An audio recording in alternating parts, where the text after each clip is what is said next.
Ssenkagale w'ekibiina kya Uganda People's Congress Honorable Jimmy Akena awamu ne bannayuganda ab'enjawulo omuli abasuubuzi bavuddeyo ne basaba gavumenti okukwata ensonga y'abasuubuzi eyabaleetedde okuggalawo bizinensi zaabwe eyeekuusa ku musolo gwe babadde bawa ogwa e-freeze ekikwate n'obwegendereza okulaba nga bannansi tebanyigirizibwa badde mu bakole. Bino bayogeredde mu mboozi ey'akafubo gye tuwayizzaamu nabo. Honorable Jimmy Akena agamba gavumenti erina okukwata ensonga eno n'obwegendereza efune engeri gy'ekuŋŋaanyaamu emisolo gyayo mu bantu ngeri etabanyigiriza kubanga kyanditabula eggwanga mu byenfuna. In organized economies, there's a different licensing scheme where those who are engaged in the industrial production get a different license from those who are going to be wholesaling and retailing, so you fall into different categories. So that concern is something which needs to be addressed holistically, that if somebody is coming in and is engaging at a certain level of production, how to deal with it along the whole value chain. But you often find that many of these companies form a conglomerate, so different levels or different companies within a larger company doing different roles. So you find that manufacturer also has a wholesale department and then also retail. But that is an important concern which we need to look at seriously as a country and see how best we can zone and make sure that we don't overstep and push many people out of business, because many of those who are doing the wholesale and retail supporting other jobs and other families to be able to coexist. Ono ayongeddeko bw'ati ku mbeera eno. The truth of the matter is we have to live within our means. If you're not living within your means, you have to borrow. And often when you're borrowing, you're now expending resources for future generations or for other activities. And borrowing from the domestic market puts a lot of strain on the entrepreneurs and the industries which require those funds in order to be able to grow their businesses. So government is crowding out people who are actually creating wealth. That, in the medium long term, is a big problem. Then there are areas of wasteful expenditure which comes up time and time again. The biggest example which has been going on from time to time is the Laba Specialized Hospital. Government has put in a lot of money, but we're not seeing the returns. Now that money at the end of the day is taxpayers' money. First of all, how that contract came about is a problem. How the money is being expended is a problem. So we have to find ways of how do we control such leakages. There are other companies which government from time to time puts in resources.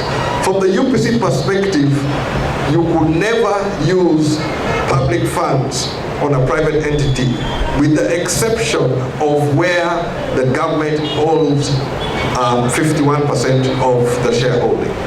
So industries which in the 80s, for example, sought to get support from government, had to surrender 51% under government. That is now where public funds could be expended.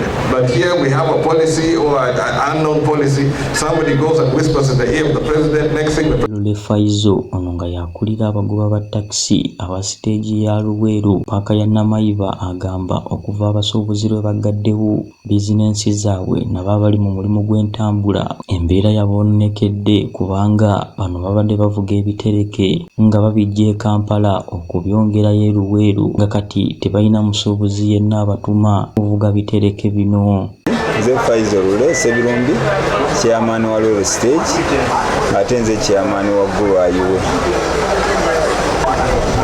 Ensonga gy'oyogeddeko ey'okulaba nti ffe twakoseddwa tutya abasuubuzi okwekalakaasa nsonga nkulu ate ddala nga ffe abatakisi tukwatako nnyo olw'ensonga emirimu gyaffe giyimiriddewo ku basuubuzi ate ddala ng'emmotoka ezaffe ezikola longoluutu buli lunaku olukya tuba tulina okutambuza abasuubuzi abajja mu kibuga okusuubula ate ne tuba nga tubazaayo era ffe kyatukosezza nnyo ng'abali mu transport nti bakasitoma baffe bonna tubadde tulina okusaabaza tebasobodde kujja mu kibuga kusuubula olw'emisolo gye babataddeko emingi ate nga tulowooza naffe kiyinza okuba kiri ku bo naye nkya buyinza okukeera nga naffe abatakisi batongeddemu amafuta ate nga naffe tugenda kusasula omusolo ogwo.